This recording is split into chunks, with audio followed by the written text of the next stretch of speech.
What up guys, and welcome back to Run4Adventure, and welcome to another video. Really hope you enjoyed the last video we shot when we went down to Freedom Racing's Penrose Woods 10K. We had a wicked time going down and filming it. If you haven't watched it yet, please go along and check it out. Really worth a watch. It really captures the atmosphere that Freedom Racing create at their events. So go and have a look, check it out, see what you think guys. So, an update on the calf situation. Haven't done any running, still haven't run since we shot the last film, just been resting that calf, and I've had some treatment on it. Unfortunately, whilst having that treatment, the sports massage therapist found a tear in my left calf, which to be honest, I thought I'd done. So there is a small tear in it.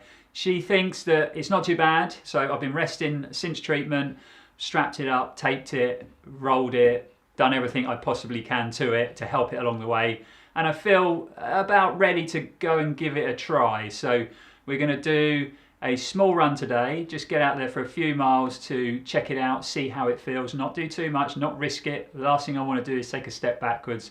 But with the calf feeling ready to run, we thought it would be a really good time to maybe do a short video on my 5 best marathon tips. So let's get started with number 1. Pacing your marathon correctly. Tip number 1. I know it sounds obvious, but it's amazing how many people get this wrong, and I was one of them people for many years. I was chasing that sub 3 hour time for a long time, and my pacing strategy was flawed. I was going off at sub 3 hour pace from the start, so you know, trying to hit 6:48, 6:47s, around that pace, and then obviously fatiguing. Whereas, you know, we've got to go quicker at the start. I think a lot of people start their marathons when they're targeting a time too slowly. Obviously, you don't want to go off like a bull in a china shop and blow up, but we need to get that pacing right. We need to start a bit quicker. You know, perfect example of this is the first time I went sub 3. So after a few failed attempts where I got the pacing strategy wrong, come Manchester 2015, I decided to go off at 2:55 pace. So hoping to go off at that pace, hold on as long as I could, so I got time in the bag, and if I had a bad day, I'd still dip under that 3 hours. I actually had a really good day, felt good and pushed on a bit, and ended up with a 2:53. So, you know, over the moon with the performance.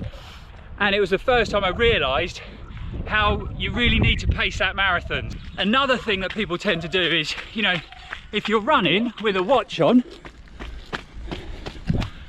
use it, you know, look at it, see what pace you're doing. A lot of people put that watch on, they don't pay it enough attention. You've got to be looking at that watch, you know, all the time, especially in the first half. Every 30 seconds, every minute, be on it, look at that watch. Look at that watch. Look at that watch. Monitor your time, make sure you're on that goal pace. Don't slip into a nice, easy, relaxed pace and waste time. So, to sum that tip up, we need to start off in a marathon a little bit quicker than predicted marathon time. So if you're aiming to run 9-minute miling, maybe start off at 8:45, 8:50, 8-minute miling, 7:45, 7:50.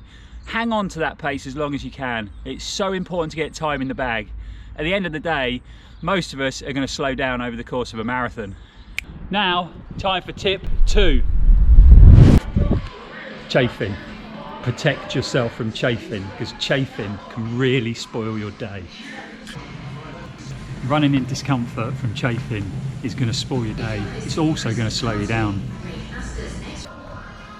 Get yourself a tub of this and put it on liberally.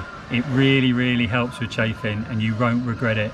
I've tried other products, this always seems to work the best. That's tip number 2, protect yourself from chafing. Oh, I nearly forgot. Boys, don't forget your nipple tape. Tip 3, long runs. Make the most of your long runs. So, what do we mean by get the most out of your long run? Well, for years and years, I ran my long runs not really giving it a lot of thought. I'd run 15, I'd run 16, I'd run 17, 18, 19, 20 miles. But that's all I did. I just went out for a run. So, how do we get the most out of our long runs? Well, I personally think every now and again we should work a fair bit more structure in our long runs. We don't just have to go out and run the distance. Put some structure in, do a warm-up, do some structure in the middle. So you might do a warm-up and then do 10 miles of marathon pace cool down. You might do warm-up, do some hill reps in the middle, then cool down. Get the most out of that long run. Don't just go out and run the distance. You can get so much more from them miles, and at the end of the day, it's your longest run of the week, so make it count. Not making the most out of our long runs was a mistake I made for years, you know. I'd just go out and run, you know. I didn't put enough effort into them long runs. I just thought it was a chance to go out and run some distance. You know, it's what we've got to do when we're training for a marathon, do them long runs. But after a few years of doing that and not quite hitting my targets, you know, I decided to start working a bit more structuring, giving it a bit more thought, and boy did it make a difference. You know, running the distance obviously gives you confidence, which is a super important part of marathon running. Running them long runs to give you confidence, it's a great thing, but once you've done that, get a bit of structure in, you know, make them runs count. It's so important. A bit of structure goes a long way. So that's tip 3, guys. Now time for tip 4. Tip 4 is confidence and belief.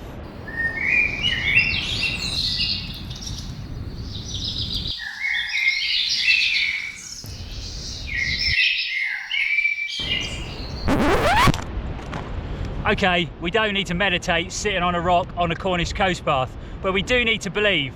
We do need to have confidence to hit them marathon target times. You know, confidence and belief plays a massive part when it comes to running marathons. It becomes even bigger and more important when you're trying to hit them targets. You've got to believe. If you want to hit them targets, you've got to believe it's possible. You've got to believe you can do it, and you've got to be confident about that. You know, I had 3 or 4 failed attempts at trying to hit that sub 3 hour marathon time. I can honestly say it came down to confidence and belief. I was on that start line, I'd trained well, I'd put in the hard work, I felt fit, but there's a little seed in the back of my mind that didn't believe I could do it, didn't believe I could go sub 3. And without a doubt, that's why I kept failing. You know, I've known lots of runners over the years, really talented runners, that without doubt have got the ability to hit that time. They've been trying to target that sub 3 hour. They've done all the training, they're super fit, they're on that start line, and they've got all the ability in the world to do it. But do they believe that? Are they confident enough to go and attack that marathon and hit them times?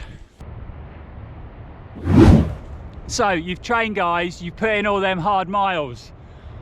You've got to believe, you've got to be confident to hit them marathon target times. So stay strong, stay focused, believe, be confident. That's tip number 4.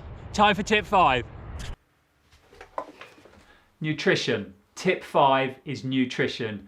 Obviously really, really important when it comes to race day, getting your nutrition right. I realised this is a really personal thing. You know, it took me years to discover what works well for me, so I know it's super personal, but I still feel a lot of runners maybe don't put enough calories in their bodies over the course of a marathon. So, you know, we can store 2,000 calories in our bodies. We probably burn, or the average person probably burns 3,500 to 4,000 calories throughout a marathon. So we can clearly see we have to put something in, or else we're going to have a terrible day, we're going to run out of fuel, we're going to crash, and it's not going to be pleasant. So like I said before, I know it's personal, but I'm just going to show you what I tend to take and use when I'm running a marathon. So first of all, I always carry a belt. With that belt, I have a small bottle, a small soft flask of electrolyte, and then I'll carry 5 gels, and I tend to take a gel every 4 miles, and that's starting at 4 miles in the race, and then 4 mile increments from then on. I also tend to carry 1 extra gel just for good luck and good measures. You never know when you're going to need it. You know, sometimes you need a little bit of a lift in them last couple of miles, so I always carry a spare one just in case. So guys, that's our top 5 marathon tips. We really hope you enjoy them. We really hope they come in useful, whether you're chasing 3 hours, whether you're doing 4 or 5 hours, or just trying to get around your first marathon. We really hope them tips help you. We want to get your involvement, guys, so please comment below. Any comment you've got or feedback, any ideas, you know, what do you do for pacing? What do you do for nutrition? We really want to hear it. So get them comments down below so that we can have a look at what you're doing out there, guys. So guys, that is another video done. If you like the video, please smash that like button. Subscribe to the channel if you haven't already. We've got some great content on. If you haven't watched the other videos, please go along and take a look. Next content, super excited. It's all a bit hush hush at the moment, but we've got a really exciting shoe review coming up. It's a road shoe from a brand I'm not going to mention, a completely new road shoe. Done a few miles in the shoe and it's feeling wicked. So that's going to be the next content. So stay tuned for that one, guys. And as always at Run4Adventure, stay safe and keep on running.